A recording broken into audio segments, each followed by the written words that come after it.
Hey everybody, and welcome back to another episode of Design to Move. My name is Ryan Maxwell. This is Ryan Parr. We're both movement specialists here with Fluid Health and Fitness. And every week we bring you another topic on a muscle imbalance, movement distortion, injury cycle, or pain presence in the body in the general population. And this week we're going to go over abdominal hernia. You'll notice that we have a table of contents to the side here with timestamps of all of our segments. There's going to be about 5 of those today.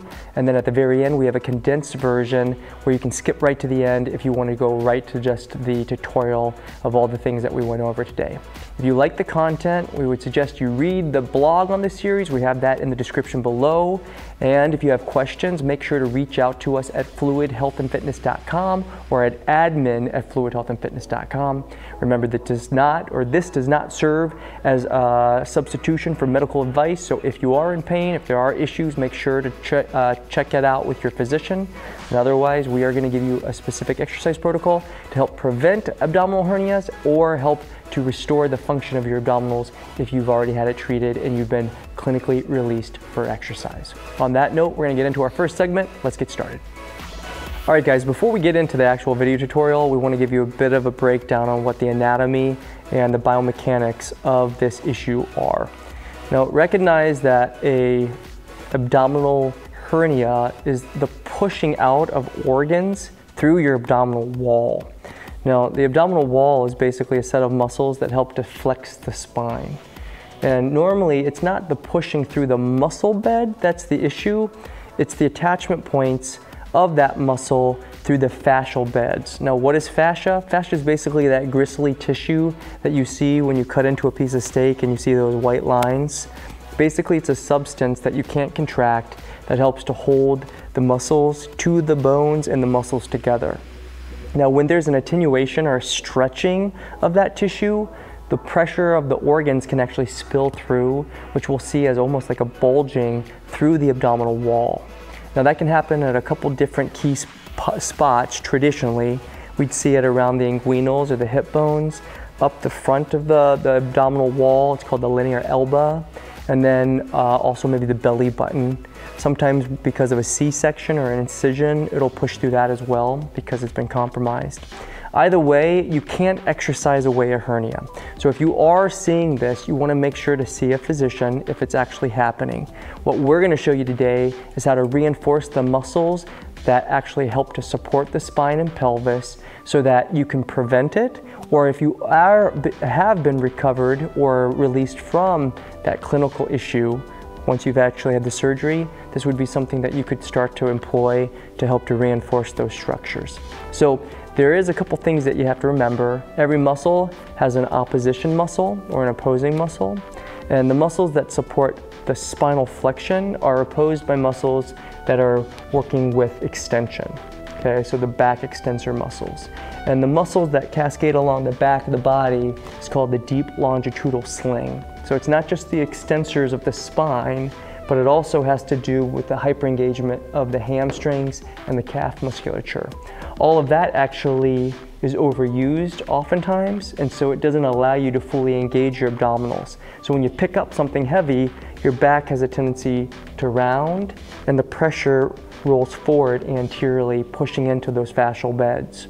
So what we want to do is get these muscles much stronger, reduce the tension on the back side of the body, and then integrate this into full body movements like you would see in everyday life activities. So that's exactly what we're going to do today. You are going to need a fascial release ball to get the job done, and we're going to get into our first segment, release and mobility. So let's get started. Okay, so the first muscle we're going to release is our calf muscles. Technically, they're called your gastrocnemius muscles, and these are the muscles that plant to flex our toes down. Basically, they allow us to push our weight up from the ground or lift our heels up. Now, how does this impact our abdominals? Well, unfortunately, if the muscles are tight around these calf muscles, it always lifts our body forward a little bit. It offsets our center of mass, and that has a tendency to have our hips drop down. And when that drop goes on, obviously it elongates our abdominal muscles, and it can lead to a natural lengthening and a weakness in those muscles. So we want to take that pressure off the calf and show you how to do that with a soft tissue release technique called active release. So we're gonna use this ball today. It's our fluid release ball. You can buy one online from our website. And Ryan's gonna place it right underneath of his calf muscle. So he's actually gonna be compressing the muscles, these gastroc muscles, between the ball and the actual tibia. Okay, so he's gonna put the weight of his leg down on that ball. He's rolling up from the Achilles, this little tendon down here that attaches to the heel. And then he's gonna take his other leg and then drape it on top of the affected leg. Now he's doing that to increase the pressure on the leg, and he's gonna hold it there. Now the goal here is to apply a sufficient amount of tension until the nervous system wants to relax the muscle. You can help to elongate or promote that by trying to relax and try to take some nice deep parasympathetic breaths out. Just the act of breathing out will help to calm your nervous system and actually help to elongate those fascial tissues like we talked about. Fascia is through the entire body, not just in the abdominals. So when he sits there, he's gonna start to feel a natural release. That means basically the tension of the muscle starts to relax, and then he'll be able to softly sink into that belly of the muscle. So it'll start to let him get in deeper and deeper to the muscle. Once that happens, initially, he's gonna start to move through the joint that the muscle attaches to. So he's actually gonna pull the foot up towards his shin, it's called dorsiflex, and then he's gonna internally rotate and then let it fall down. These are the movements that are contrary to the muscle's natural overuse state. So we're actually trying to reduce the compensation pattern that may be present in your own body. So he's gonna go through this process of pulling the toes up and in, breathing in as he pulls the toes up and across, and then breathing out and relaxing. And he can do that on both sides of the body for about 1.5 minutes. So all said and done, the initial static position where he's not moving the ankle is about 30 seconds to a minute. And then you would go through that rotation and articulation, movement of the joint for another 1 to 2 minutes. Do that on both sides. So we're gonna skip right into the next muscle group right from here, so stay with us. The next muscle that connects almost as a system here, and it actually is a system, it's called the deep longitudinal sling. It means that there's several muscles that sequence away from each other, but they all kind of work together collectively. And the next muscle in that grouping is gonna be the hamstrings. So we're gonna target not just the whole hamstrings, because there's 3 of them, we're gonna target the lateral hamstring, and that's called the biceps femoris. So he's gonna just take that ball and he's gonna put it underneath of his knee. So if you'll notice, he's placing that offset to the side of his hip, and he's gonna go up just a little bit past the knee, up towards his hip. Now he's gonna apply pressure on that ball by taking his weight of his palms and pushing down into the muscle. Now if you're on the right spot, you'll feel it as a tender point. The bicep femoris has 2 heads. The one that we're targeting actually attaches to the femur. The other one actually comes up and attaches to the pelvis. Now again, we're not gonna go into detail, but the bottom line is that that muscle oftentimes is tight and it pulls the hip under. Now that act of pulling it under acts as a substitution for actually using the abdominals. So the abdominals may actually be shortened by being compressed into that tight position, but it doesn't mean they're working because your body's overusing your hamstring. So we want to reduce the tone of the hamstring and get it to be longer so that we can upregulate the strength of our abs. So he's going to hold it there again, just like the calf, for about 30 to 60 seconds until the muscle starts to relax. You'll start feeling less pressure, it won't be as uncomfortable, and then he's going to start moving through the joint that the muscle attaches to. In this case, it's going to be the tibia, so he's going to extend the knee all the way up and then rotate the toe subtly in. And I misspoke, it actually attaches to the fibula, but again, it will stretch the whole hamstring head, and that's going to go through both sets, the lateral and the medial head, so it will be stretched through the tibia and the fibula. So again, he's going to pull up, breathe out, breathe in, lift, and rotate the toe in. Now at any point in time as he's opening that knee up, if he starts to get that shudder, that's a good indicator. If you do the same, that's a good indicator you're gonna wanna slow your roll and relax a little bit. Don't go as far. You don't want it to quake. That means the muscle's probably not gonna let go. So you again would go through a good 6 to 10 of these. Breathe in so that your tailbone tucks under just a little bit to anchor the pelvis, and then you stretch through the knee, open up through the joint, relax, and then sink into the belly of the muscle, and it should give you a little more depth each time. Make sure to do both sides of the body, and now we're gonna move into the lower back. So on that note, we're gonna reposition, and let's get into the next segment. Okay, so the next muscle that we want to release are the erector muscles. We wanted to take Ryan's shirt off so you could see the actual anatomy of these muscles. These are muscles that attach from the pelvis, and you can see these two kind of rounded areas here that cascade up alongside parallel to the spine, adjacent to the spine. And there's 3 sets of these erectors that come from the base of his pelvis all the way up to the base of his neck and his skull. So the ones that we're going to target today are the ones that attach down here at the pelvis and then up towards the middle of the spine around the rib cage area just between his shoulder blades. So the ball would literally lay right around here and we would start rolling up the length of the spine, and we're going to show you how to do that when he gets into position here, but that's generally the area that you're going to want to target. Now if this is too tight for you, or if it's too much pressure because this doesn't have as much surface area, you could switch out to a foam roller when you get started and then work your way to the ball. Again, if we have abdominal weakness or a lack of stability around the pelvis or spine, or maybe just a general deconditioning because you haven't been exercising for a while, you may want to start with the foam roller, but just again, make sure again that we're going to work along the side or the ridge of the spine. On that note, we're going to get him on the bed and show you what's going on. So you see Ryan's on his back and the ball is adjacent to his spine just above his pelvis. He's going to apply body weight by shifting his weight back onto the ball, and he's going to subtly tuck his hips under. When he does that, you'll notice that he starts to engage his abs, his core musculature, and that's going to apply gentle pressure back onto that ball. He's supporting his weight on his elbows, and he's keeping his shoulders from elevating and then pushing up into his ears, so he's supporting the shoulders down. Now what he's going to do is he's going to engage his breathing mechanics by breathing out, which will actively flex his abdominals as he lifts his hips gently under, and he's going to slowly start rolling down the length of the spine. Now as you go up the length of the spine on one hemisphere, he's on his right side, he's only going to go up almost to the rib cage. Remember, there's 2 ribs that are floating there. We want to be careful of that, so you don't want to roll on those ribs. Stay adjacent to the spine. You have these little transverse processes of the spinal column that you're going to cascade along, and you're going to start to go up the length of the spine. As you breathe out and tuck the tailbone, you'll notice that the muscle starts to elongate and stretch, and then you go back to your base point where you started from and then sink back down, and you'll notice the muscle gets softer and softer, and you're able to get longer and longer strokes with that ball. He's going to continue to do this once again for about a minute to 2 minutes, and you can do both sides of that spinal column on both sets of erectors, but there normally is a dominant side, which you're going to probably feel straight away. Ryan's on his right side. For most of us, it would be the right side because of our right motor dominance, but either way, make sure to target both sides, and again, it's going to take about 2 minutes for both sections. Now that we've completed that, we've taken out the longitudinal sling. And now we're going to go into the activation of the deepest muscle of our abdominal wall, the transverse abdominis. We'll have you flip over on all 4s and then we'll get started.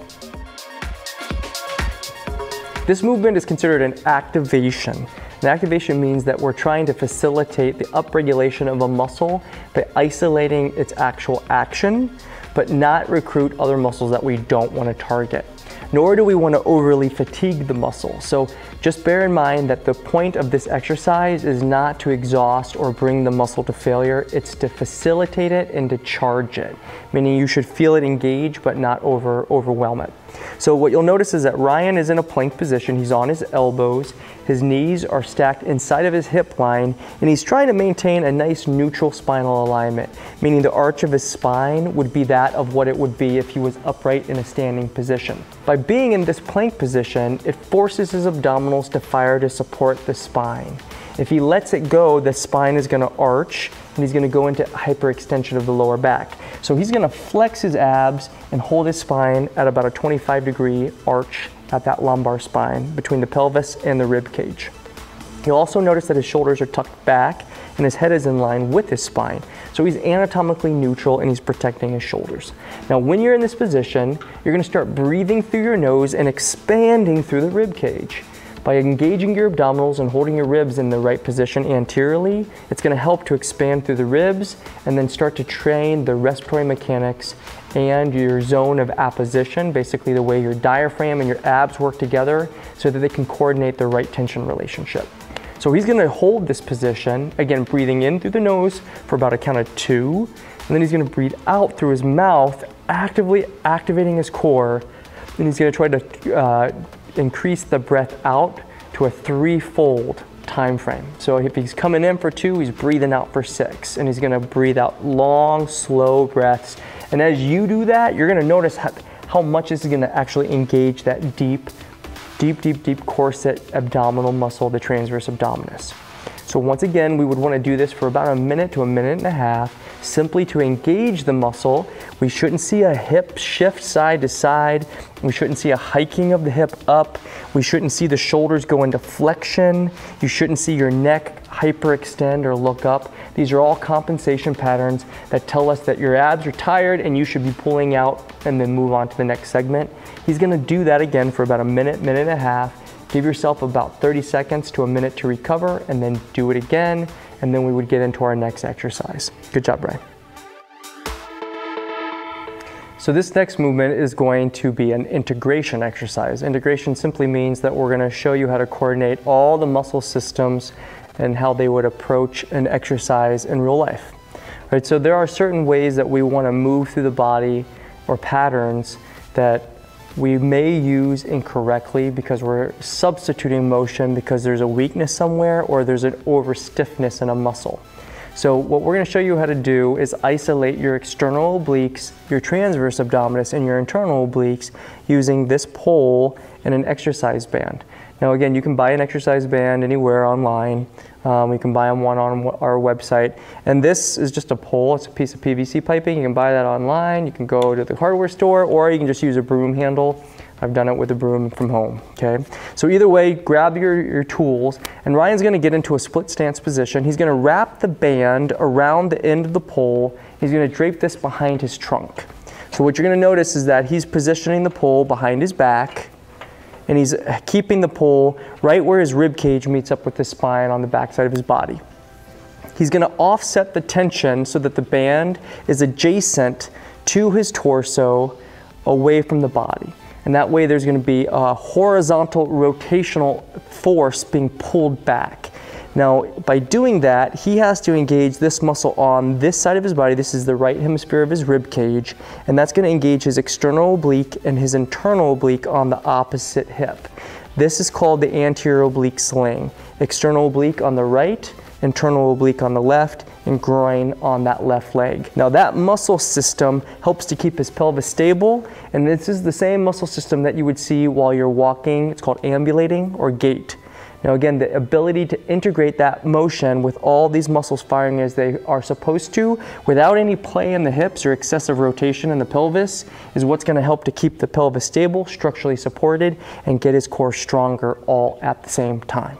Okay, so again, once you're set up, make sure that the weight is primarily loaded into that left leg. You'll notice that his knee is right over his toe. His shoulders are right up over his pelvis. He doesn't have a drop in the spine, so he's not hyperextended, and you don't see an out sweep in the opposite hip.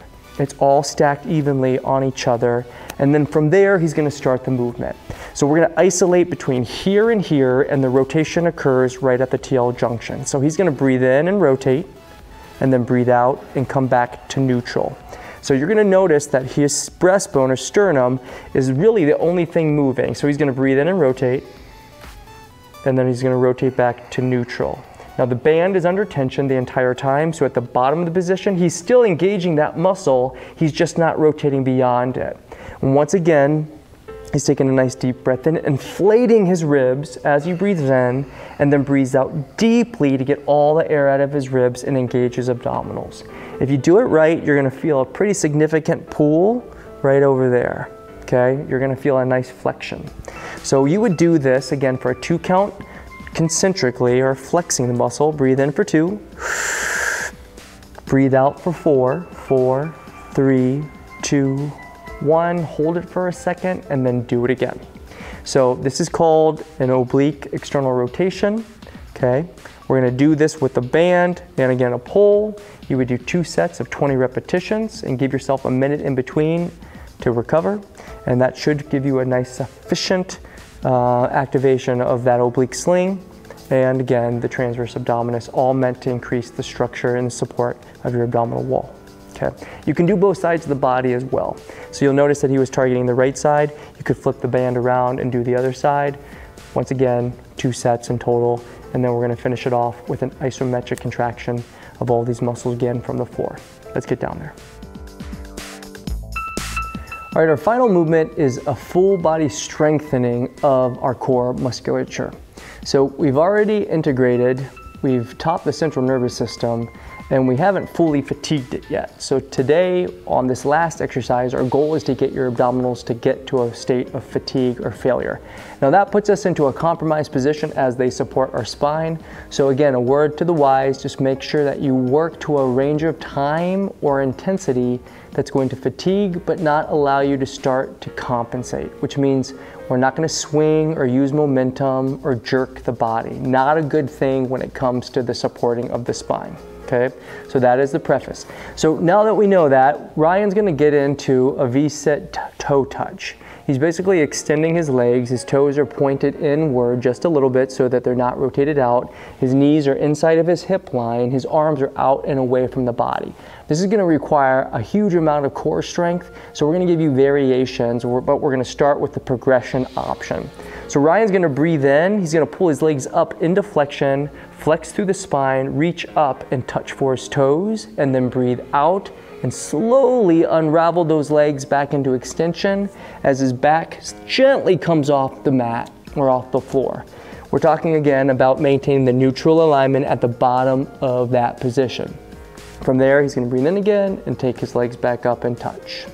Now that's a tremendous amount of effort, and for a lot of us, especially like Ryan with long levers, that can put a lot of pressure on the body, so you may want to reduce the lever length. So Ryan can do that by bending the knees and pulling his heels in closer to his butt when he lifts the legs up. So give him a couple examples of that, Ryan. Good. So what we find in our population, and a lot of times people don't have deep cervical flexion muscles or sufficient deep cervical flexion muscles, so the neck kicks up, and that's not healthy for the neck or the spine as well. So Ryan could also support his head as he does this position. He laces his fingers behind his head, right around the groove. That's called the mastoid process, and he's gonna pull his body weight up, and again, keep the knees bent and lift up. So much smaller movement, but maybe a more appropriate movement for those who don't have the core strength developed just yet. And then he's slowly coming down, keeping the knees still bent, opening and closing through the hips. So breathe in as you lift, and then breathe out as you come down. You'll notice on Ryan's shoulders, he doesn't have his elbows rotated inward. So he's not cranking his elbows in, he's not extending his chin up and kicking his neck into extension, and he's not swinging his legs up. So give him a quick couple examples of what not to do, Ryan. Now be careful. We're not jerking and using momentum. We've said it before, we'll say it again, momentum is the destroyer of results, and when it comes to the abdominal strength and the health of your spine, it actually could be, again, a very big negative for you. So make sure to contain the movement, and if you start to deviate and show those signs of compensation, you're gonna wanna stop. Now again, the breathing pattern was 2 up and then 4 down. He's gonna do that for a total of up to 20 repetitions. And you're gonna wanna give yourself a minute to recover and then do another set. Now for a lot of us, because we don't have sufficient abdominal strength, that could be too much right away.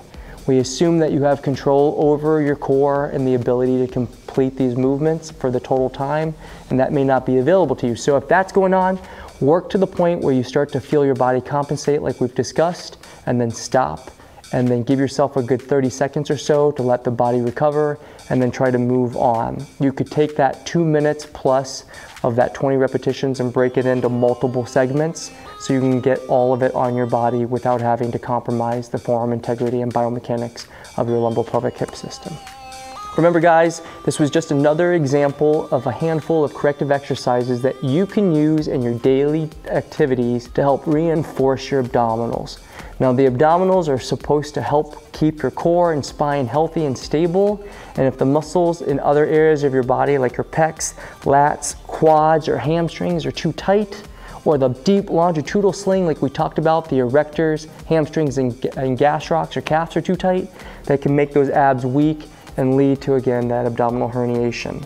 So one more time, we want to make sure that we reduce all those muscles and engage the muscles that are going to help to keep our body safe and healthy for the long haul. If you have questions, one more time, reach out to us at admin@fluidhealthandfitness.com. On behalf of myself, Ryan Maxwell, and Ryan Parr and Fluid Health and Fitness, thank you for joining us. Remember, your body is designed to move, so stay in motion, and we'll see you next time.